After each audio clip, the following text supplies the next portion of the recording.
Bismillahirrahmanirrahim. Assalamualaikum warahmatullahi wabarakatuh. Selamat pagi, salam sejahtera buat kita semua. Swastiastu, Namo Buddhaya, salam kebajikan. Nah, prioritas kerja Bapak Presiden yang nomor 4 adalah salah satunya adalah penyederhanaan birokrasi. Penyederhanaan birokrasi ini Bapak sekalian yang menjadi PR kami dan PR kita semua, dan ini tidak mudah karena ada banyak yang kami terima setiap saya ke daerah, hampir semua mengeluh terkait dengan jabatan fungsional. Hampir banyak staf kita, anak-anak kita di berbagai daerah sibuk ngurus angka kredit. Betul nggak Pak sekalian? Ngurus angka kredit, bahkan ada yang cuti 3 hari hanya untuk ngisi dupa. Minimal ada yang cuti sampai 7 hari ngisi dupa, ada nggak ini? Waduh, inilah yang kemudian membebani kami ketika jadi Menpan RB. Saya minta masukan dengan banyak pihak termasuk Pak Guyupan dan teman-teman, bagaimana segera membuat aturan yang tidak lagi menjadi beban bagi teman-teman, sehingga ke depan kita bisa segera melompat untuk mencapai reformasi birokrasi yang berdampak sebagaimana diharapkan oleh Bapak Presiden. Terima kasih Pak Aba, Pak Yomo yang saya hormati. Terima kasih kepada Pak Menteri Pan RB dan Wamendagri yang sudah mensupport kegiatan kita pagi hari ini. Pak Kepala BKN, Sesta Malan, Bapak Ibu Sekjen, Sestama, Sesmen, Sesda, Provinsi, Kabupaten, Kota, baik yang hadir secara fisik pada pagi hari ini maupun yang hadir melalui Zoom dan YouTube channelnya Kemenpan RB. Selamat pagi, Assalamualaikum warahmatullahi wabarakatuh. Shalom, Om Swastiastu, Namo Buddhaya, salam kebajikan. Masih semangat tahun baru, selamat tahun baru buat Bapak Ibu semuanya. Semoga tahun ini makin sehat, makin sukses, makin bahagia. Selamat tahun baru Imlek juga bagi saudara-saudara kita yang merayakan Gong Sifa Choi. Bapak Ibu yang saya hormati, beberapa waktu yang lalu kita sibuk menonton Piala Dunia.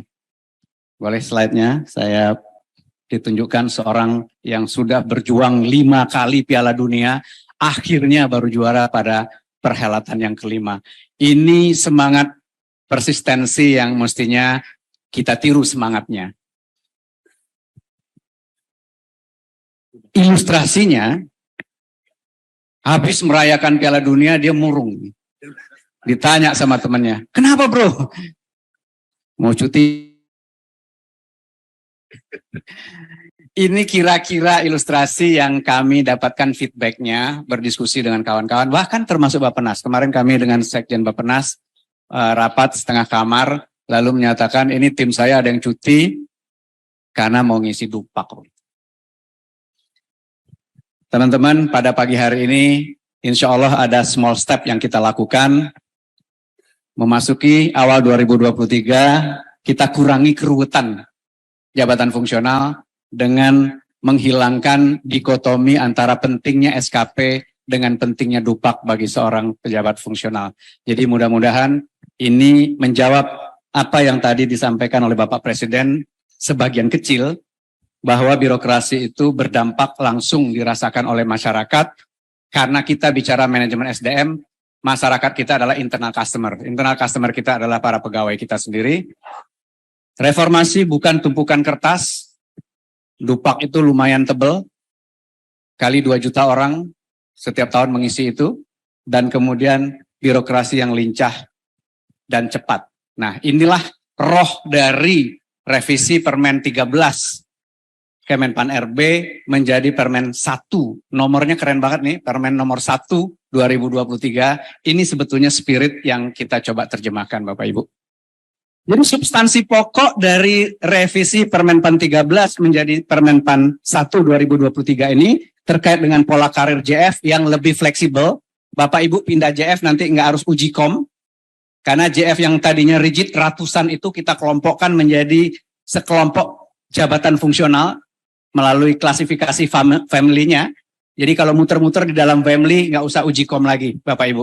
Kecuali mau pindah family. Dari SDM mau pindah ke IT misalnya, boleh uji kom. Tapi kalau dari anjak ke analis SDM, ke kepegawaian, itu Bapak Ibu nggak usah uji kom lagi. Bapak Ibu muter-muter saja. Formasinya juga nggak terlalu rigid kita definisikan. Yang kedua adalah tugas dan ruang lingkup. Tugas dan ruang lingkup betul ada harapan-harapan untuk JF yang lebih ahli, tentu analytical thinkingnya diharapkan lebih tinggi, kompleks problem solvingnya diharapkan bisa muncul dan lain-lain. Tetapi pada prinsipnya job desk kita kalau mau dikelompokkan dengan mudah ya, ini saya tidak melakukan simplifikasi, tetapi kalau mau dipermudah, job desk kita yang pertama adalah clarify ekspektasi dari pimpinan kita. Kalau ngasih tugas, ekspektasi Bapak apa terhadap tugas ini? Job desk yang kedua adalah ya deliver ekspektasi itu. Job desk yang ketiga adalah tanya feedbacknya sesering mungkin. Nah ini sesuai dengan Permen 46 sebetulnya. Jangan sampai melencengnya terlalu jauh. Sebelum jauh tanya, Pak so far bagaimana? Apa yang kurang? Apa yang mesti diperbaiki? Dan terakhir job desk kita apa? Belajar terus meningkatkan kapasiti kita. Karena tugas yang diberikan makin lama makin rumit. Dan makin lama makin bervariasi. Sehingga kita siap adaptive learning untuk menghadapi tugas-tugas itu. Itu sederhananya. Tapi tentu ada acuan-acuan tugas-tugas berdasarkan kelompok jabatan fungsional tadi.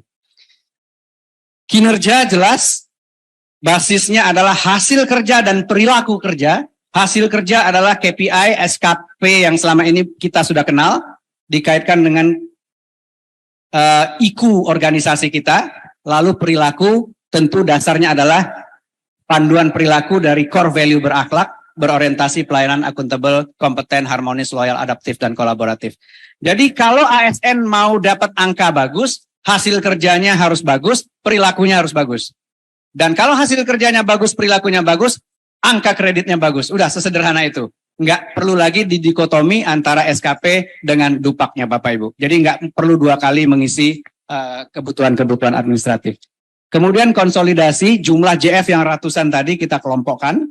Nanti di dalam buku pintarnya akan ada berapa kelompok sesuai dengan urusan pemerintahan.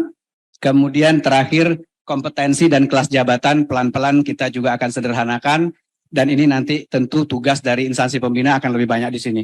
Bagaimana menyiapkan konten-konten pembelajaran, membantu agar pengembangan kapasitas lebih mudah dilakukan oleh pegawai kita. Jadi Bapak Ibu, ini